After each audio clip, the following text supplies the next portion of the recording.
Spas and gyms they usually are high volume places. What we have found is that when they were designed for residential equipment versus what they really need are truer commercial machines, because they're going to be using, a lot of times we see them using 7-8 times a day. And towels, they're big spa towels, they're heavy, they will abuse the heck out of residential machines.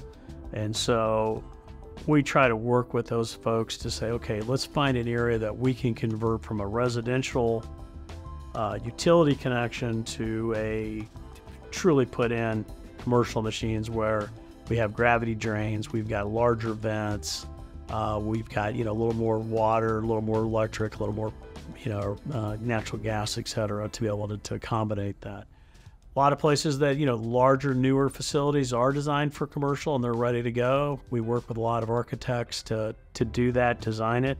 But that's one area that we're seeing a large growth in, is in our fitness centers. We're there to help them and help them make sure they can get all their laundries done, so when their customers come in and out, they've got a nice clean towel.